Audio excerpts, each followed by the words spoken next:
Yo, what up sa inyo mga kalagi? Ako nga pala si Steel One at ngayon ay tatalakayin natin kung sino nga ba ang aking top 10 rappers dito sa Pilipinas. Sino ba yung mga nag-inspired sa akin para mag-rap?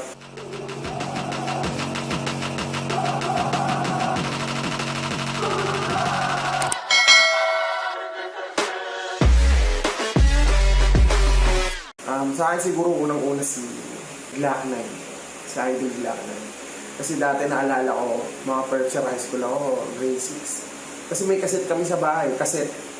So, may nakita ako sa palengke na tape ni Glock 9. Bumili ako nun, tapos pinatugtog ko sa bahay. So, doon ako naging interesado sa pag-rap ko. Ang una-una sa ulo na kanta yung Isang Araw.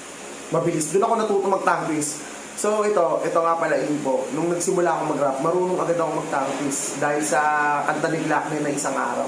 Biyernes ng umaga, pag-iisip ko, pasok sa eskwela, nalilito, may exam ngayon, napipiko, di ko malaman kung saan ako, liligo, para makakuha ng sagot. So yun. Hindi ko na tatapusin kasi masyadong mahaba. So yun ang unang-una kong rap na nasa ulo. Isipin mo, baguhan pa lang ako nag-rap, pero nakakapag-tangkis ako ng maayos, malinaw. Yung mga ibang rapper na nakakarinig pag kinakanta ko yung sa video, natutuwa sa akin. Yun talaga na gusto ko kay Idol Glock. Ang bilis mag-rap, tapos klaro. Talagang hanga-hanga ako sa kanya kasi para sa akin dati, siya ang pinakamagaling na rapper sa Pilipinas. Siya talaga yung nakikita akong pinakamagaling. Kasi ang gaganda ng kanta niya, talagang malinis. Kita niyo naman si Glock 9 hanggang ngayon. Napapanahon pa rin yung mga kanta niya. Tuloy-tuloy pa rin siya gumagawa ng kanta. Kahit anong era, kaya niyang sabayan. Yan si Glock 9. Kaya atin din si Idol Glock 9. Kaya talagang siya yung number 1 sa mga rapper na hinahangaan ko dito sa Pilipinas. Mga Pilipino rapper. At ang pangalawang rapper na hinahangaan ko dito sa Pilipinas at talagang giging inspirasyon ko rin ay si Idol Looney. Siyempre, hindi naman natin may kakailan na si Idol Looney ay talagang karapat dapat na tawaging hari ng tugma. Kasi talagang yung mga tugma niya, talagang hindi mo akalain na, may ganun pala, pwede pala yung ganun. Kasi pag narinig ko yung mga bago niyang kanta, tapos yung mga rhyme niya nakakaiba, dang, paano niya naisip yun? Diba? Ako rin minsan hindi sumagin sa isip ko na maitugma yung ganun, na maitugma ko yung mga ganung bara, diba? Siya ang galing niya, napakagaling, lalo na yung verse niya na naka-relate ako sa verse niya na basta kahit na magkanda leche-leche o ano, wala akong pakialam, dire-diretso lang ako. Yun talaga yung gusto kong lyrics ni Looney. Kasi talagang nakakapagpatatag ng loob, nakakapagpalakas ng loob. Lalo na kung maraming pagsubok sa buhay mo, lalo na sa mga rapper na tinatalo ng kahirapan. Mga rapper na nawawala ng pag-asa. Pakinggan niyo yung kanta ni Idol Looney na Abante. Galing. Favorite yung kanta na yan. So, yun. Pang number 2 si Idol Looney. At ang aking next naman na isa sa aking inspirasyon, ang pangatlo sa aking top 10 na Filipino rap artist dito sa Pilipinas ay si Ronel. Talagang si Idol Ronel, talagang idol ko yan. Talagang nung panahon na nagkasama kami sa event, sinuot niya yung clothing ko. Halos maiyak ako sa tuwa. Isipin mo si Idol Ronel, na dating napapanood ko lang, nag-starstruck ako sa kanya nung nakasama ko siya sa event, nagkasabay kami. Sinuot niya yung clothing ko, tapos ginamit niya pa nung nag-perform siya. Tontuwa ako noon. Tontuwa ako yun. Isa sa pinakamasayang nangyari sa pagiging rapper ko yun. Yung sinuot ni Ron Henry yung clothing line ko. Tapos ginamit niya pa sa pag-perform niya. Talagang tumatalon yung puso. Di ko alam yung mararamdaman ko. Kasi si Ron Henry, isa rin talaga sa mga idol kong rapper na talagang lagi kong pinapakinggan nung nagsisimula pa lang akong mag-rap. Talagang ang gagaling ng mga lyrics niya na, lalo na yung lyrics niya na kung iguguhit ko lang ang pag-ibig natin, ito ay parang dahon, nanilipad ng hangin at napadpad sa isang daanan hanggang sa matapakan ng dalawang naghahabulang magkasintahan. Galing, no? Napakagaling. So, ang ating next sa top 10 ko na rap artist sa Pilipinas. Isa sa tinitingala akong rap artist dito sa Pinas. Ang susunod natin ay di ako makapaniwala na kumpare ko na tong tao na to ngayon na talagang dati talagang baliw na baliw ako sa mga kanta nito. Ngayon ay hininom siya ng anak ko, Abadon. Si Abadon. Ito talaga yung rapper na siya yung inspirasyon ko sa pagsusunod ng kanta. Naalala ko dati. Bata pa ako, siguro high school days ko. Inipong ko yung bago ko, naalala ko. Kasi gusto ko siya makakulat. Alam ko naman may bayad. So talagang nagpursige ako mag-ipon na pambayad sa recording studio. Tapos pambayad kay Abadon, nag-ipon talaga ako ng pera. Gusto ko talaga siya makakulab. Talagang gigil ako na makasama siya. Pag narinig yung kanta namin, ako, huwag yun na lang pakinggan, nakakatawa lang. Sablay yung rap ko ron. Kasi Abadon talagang grabe yung lyrics niya ron. Talagang ginalingan niya talaga. Pero on the spot lang kaming dalawa noon, on the spot. So talagang lumitaw talaga yung pagkalimaw niya sa kanta na yan. So, isa sa mga gusto kong lyrics ni Abadon talaga yung tanong ko lang, sino ba yung tinatawag nilang Diyos? Siya ba yung nakasama mo sa madilim na iskinita at inakay ka sa may liwanag kahit di mo siya nakita? Relate ako sa lyrics niya ni Abadon kasi naalala ko dati, napaaway ako sa isang iskinita, pinagtulungan ako, pinagsasaksak ako dati. Marami akong tama ng saksak. Akala ko katapusan ko na. Tapos nagdasal lang ako sa Diyos. Habang sinasalag ko yung mga sumasaksak sa akin, sinasalag ko, awa ng Diyos yung tama ko, puro kamay, puro braso, puro paa. Kasi talagang sinasalag ko lang yung mga saksak nila. Nagdasal lang ako sa Diyos, tapos tumakbo ko. Tapos pinaulanan ako ng bato, pinagbabato ako ng mga tao, pero hindi ako tinatamaan. Parang inakay ako ng Diyos papunta sa liwanag. Kahit may tama na yung paa ko, alulod ko, tinagana, pero nakatakbo ako ng mabilis. Hindi nila ako naabutan. Kaya relate ako sa lyrics niya ba doon na tanong ko lang, sino ba yung tinatawag nilang Diyos? Siya ba yung nakasama mo sa madilim na iskinita at inakay ka sa may liwanag kahit di mo siya nakita? Yan, tsaka isa sa akin na bibiliban ko kay Benson, isa sa sinusundan ko sa yapak niya ay yung pagiging mabuting may bahay. Kasi kitang-kita ko na kung paano yung pagmamahal niya sa pamilya niya tsaka sa mga anak niya. Ayan, isa sa mga sinusundan ko sa kanya. At nakasubaybay ako sa kanya. Gusto kong sundan yung yapak niya na balang araw ako naman ang maging Abadon. Yan. Pero matagal pa yon kasi active pa naman si Paring Benson. Kung susunod natin na rap artist, Filipino rap artist na talagang hinahangaan ko, tinitingala, ito talaga, Shubal D. Ayan ang dahilan kung bakit may storytelling sa mga kanta ko. Sa mga nagsasabi niya na ako hari daw ako ng storytelling, magtalimaw daw. Hindi, pakinggan niyo si Shubal D. Yan talaga, idol ko yan talaga. Sa kanya talaga nahubog yung storytelling ko. Na sa paggawa ng kanta, may mga storya. Shubal D, siya talaga yung humubog sa akin.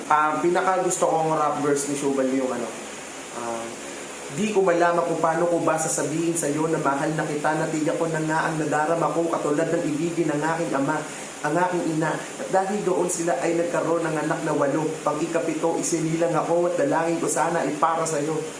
Tangin ang lyrics yan, grabe, ang galing ng pagkukwento niya, di ba? Tapos biglang naghukagi bug sa lulo, di ba? Napakagaling talaga ni Idol Shubal D. Isa sa mga hinahangaan kong rap artist ng panahon na nagsisimula ako mag-rap. Talagang siya yung inspirasyon ko, si Shubal D. Kaling, sobra. Pag naikinig ako ng mga bago niyang kanta, yung kanta niya, Limang Ulo, yung mga Bintana, talagang tangina, sana maging ganyan din ako balang araw. Dati pa hindi pa uso Sana All, so masana all na ako. Sana all, ganun kagaling mag-rap. Kasi si Idol Shubal D talaga napakagaling. Noong mga panahon na 2007, 2008, yan, talagang ang galing niya na mag-rap, napakagaling niya na mag-rap. Sobra. At ang aking pang top 6 na Filipino rapper sa Pilipinas ay siyempre pwede bang mawala to? Si Kuya Mike Cosa. Talagang si Kuya Mike kasi talagang sobrang galing niya talagang magtugma. Isa rin siya sa magaling tugma. Tsaka ito pinakamalapit kay Kuya Mike Cosa. Wala kang ibang makikita na may style ni Kuya Mike. Siya lang yun. Walang makagaya nun. Sa dami ng may gumaya kay Abadon. Ako, binaya ko si Abadon. May gumaya kay Shubal D, kay Click G, may gumaya kay Crazy Mix. Diba? May mga gumaya-gaya sa mga rapper na mga sikat. Pero si Kuya Mike ang hindi magaya. Siya lang talaga yung may ganung siya lang yung may ganung style, siya lang yung may ganung tugtugan. Talagang iba yung tugtugan ni Kuya Mike. Talagang siya lang yun. Siya lang meron nun, si Kuya Mike Cosa. So yan ang aking pang top 6 na OPM rap artist dito sa Pilipinas. Napakabait talaga niya ni Kuya Mike. Sobrang bait niyan. Talagang bow down ako dyan sa kabutihan niya ni Kuya Mike. So, dako na tayo sa ating pang-7 na artist. Walang iba kundi si Sir Andrew. Kasi inahangaan ko talaga si Sir Andrew. Kahit nung nagsisimula pa ako. Kasi hindi siya real talk, hindi ako, huwag kayo masaktan. Hindi ganun kagaling mag-rap si Sir Andrew. Hindi siya magaling na lyricismo, mababaw lang yung mga verse niya, pero tangina pag nag-perform siya, si Kuya Andrew, talagang kahit 1,000,000 katao, magsasayawan ng sabay-sabay. Pag sinabi niyang oo, 1,000,000 tao, lahat yun, sisigaw ng oo yun. Talagang ganun siya kagaling mag-perform. Talagang pag nagpe-perform si Kuya Drew, talagang inikilabutan ako. Kasi dati nagkasabay kami mag-guesting sa Laguna yan, sa Laguna. Sabay kami mag-guesting. Napanood ko siya mag-perform, nagwawala yung mga tao, men. Talagang nagkakagulo yung tao. Yung palang inikilabutan ako, yung pagkakagulo-gulo pa lang ng tao, tapos habang sumasabay sa sa command niya, talagang inikilabutan ako. Talagang iba, hanggang batok yung kilabot ko pag nakikita ko yung performance niya. Kaya sa mga rapper dyan, sa mga nagsasabing hindi naman magaling si Kuya Drew, hindi siya karapat-dapat na harin, no, men. Hindi nyo alam yung panahon na, yung mga panahon na wala pang social media, kung gaano kahirap. Hindi ako donggalo pa, hindi rin ako galit sa new school. Sinasabi ko lang sa inyo na noong mga panahon ni Sir Andrew, ng mga donggalo, walang internet, sobrang hirap mag-promote, talagang ewan ko na lang, talagang mapapasuko ka na lang kung mahina loob mo, pero sila kinahaya nila hanggang sa na-platinum sila. Kaya respeto sa kanila. Talagang ako wala akong kinakampihan sa mga nag-aaway-away dyan, pero talagang hindi mo porkit kaibigan ko sila, sila pa doon, aawain mo na rin to, hindi. Respeto pa rin, nasa gitna lang ako. So, at ang susunod, na rap artist na talagang hinahangahan ko, talagang naging inspirasyon ko. Freestyler din kasi ako, nagpi-freestyle din ako dati. Isa rin siya sa napapanood ko. At itong taon to, parang may makina sa utak pag nagpi-freestyle, hindi nauubusan. Sigurado ako kilala niyo to. Walang iba kundi si Estrangero. May hindi kami pagkakaunawaan ni Idol Estrangero, pero hindi naman dahilan yun para kalimutan ko yung panahon na hinangaan ko siya. Totoo naman talaga na talagang isa siya sa mga rap artist na tiningala ko na talagang hinangaan ko ng sobra. Lalo sa freestyle, grabe, ang galing. Kahit sa written, grabe rin yung mga verse niya. So, pinapanood ko yung mga laban niya, yung mga freestyle niya habang may nagda-drums. Ang galing, talagang hayop. Patutulala ka na lang habang pinapanood mo siya. Dati kasi baka pa lang ako, nagpi-freestyle na rin ako. Tapos napanood ko yung laban ni Estrangero. Tapos sa US yun yung may tuwalya siya sa ulo. Talagang basag na basag yung kalaban niya. Napakagaling, napakahusay. Yung napanood ko yun, talagang doon ako ginanahan, doon nabuhay yung dugo ko sa freestyle. Doon ako nakipag-freestyle ako sa punta ako ng peryahan, maghahanap ako ng kalaban sa freestyle doon. Nababanatan ba? Mababanatan ka ba sa sobrang kayabangan mo sa paggarap eh. Pero dati kasi noong mga panahon na yun, parang bata pa ako noon, tapos gusto kong makipaglaban ng freestyle. Minsan nayayabangan na sa akin yung mga tao kasi talagang binabasan ko talaga yung kalaban mo. Sa mga pangyayari yun, ang inspirasyon ko talaga dun si Estrangero kasi talagang lahat ng mga nakakalaban niya, naiiwan yung wasak. Kung nandito nga lang siya, bahay ka tayo, laban mo si Estrangero, sigurado ako maraming rapper na kakainin yun. Naniwala kayo sa akin. So, ang next natin, dako na tayo sa ating next na OPM rap artist. Walang iba talaga. Siyempre, si Idol Francis Magalona. Siyempre, pwede ba naman natin makalimutan yan, si Idol Kiko. Talagang mataas ang pagrespeto ko sa kanya kasi sa kanya ko nakita na pinupush niya yung kapayapaan sa hip-hop. Talagang yun yung yun yung gusto niya, yun yung humikiin niya. Walang nag-aaway, magkaisa, kapayapaan. So, doon talaga tumaas yung respeto ko ng todo kay Idol Kiko, kay Sir Francis Magalona. Dahil kapayapaan niyang nasa puso niya at pagkakaisa ng lahat ng mga hip-hop sa buong Pilipinas. So, sana guys, one day, matapos na itong mga away-away na to, magkaisa na lang tayo, magtulungan, gumawa tayo ng all-star tayong lahat, di ba? Sama-sama tayo, kahit abutin pa ng 3 hours yan, di ba? Joke lang, pero sana dumating yung araw na magkaayos-ayos na lahat, matapos na itong away na to. Umaasa ako na darating ang araw, magkakapatawaran din. Hindi naman siguro kabawasan sa atin kung magpakumbaba tayo, di ba? Diba, tama? So, yun. Dako na tayo sa aking pinaka iniidolong rapper. Ang numero 1. At talagang naging inspirasyon ko, talagang sinundan ko talaga ang aking tatay-tatayan, si Hambog ng Santro. Talagang siya ang sisihin nyo kung bakit masasakit yung mga kanta ko. Kung bakit may mga taong umiiyak sa mga kanta ko. Kung bakit may mga nalulungkot dyan pag naririnig yung kanta ko. Siya yun. Siya yung may kasalanan nun. Siya talaga yung ano ko. Siya talaga yung naging inspirasyon ko para makagawa ko ng mga ganong kalungkot na kanta. Lalo na yung may mga bumubulong sa dulo. Talagang, diba? Sino ba talaga ang salarin? Ikaw ba napaasa?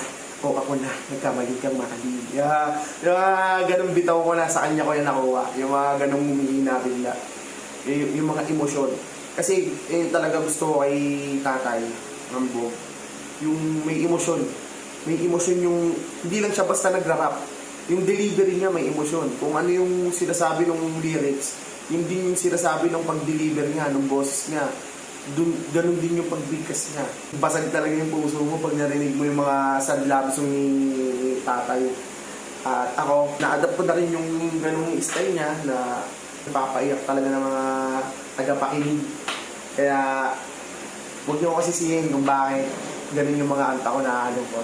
Sisihin niyo yung tatay ko. Kaya talaga yan. Siya talaga, isa siya sa pamantayan ko at isa siya sa dahilan kung ba't nandito ako ngayon dahil talagang inspired ako sa mga lyrics niya, sa mga delivery niya. Talaga, kaya nabuo ko yung estilong meron ako. Dalawa yung sila, si Idol Shubay sa storytelling. Kasi Hambog ng Santro sa delivery at saka sa emosyon. Kaya ako nabuo ko yung style 1 na estilo ko. Kung anong estilo meron ako ngayon. Silang dalawa yun, Shubay, Hambog ng Santro. Talagang, yan talaga yung dalawang rapper na pinagsama, tapos naging ako. Pero hindi naman na sinasabi na nagsama sila na mas magaling ako. Hindi. Talagang wala pa rin hihigit sa kanila. Walang makakaigit sa tunay. Nalaman nyo na ang aking top 10 OPM rap artist dito sa Pilipinas. Guys, sana naman guys, subscribe nyo na ang aking channel at huwag nyo kalimutan i-hit yung notification bell at piliin nyo yung all para updated kayo sa lahat ng mga bagong vlogs, lahat ng mga bagong videos, lahat ng mga behind the scene ng mga ginagawa namin video. So guys, maraming salamat sa inyo lahat. Hanggang sa muli at mag-request kayo kung anong gusto nyong gawin natin sa vlog, kung anong mga magpapa-shoutout, dyan lang. Comment nyo lang dyan. So maraming salamat sa inyo lahat. And peace!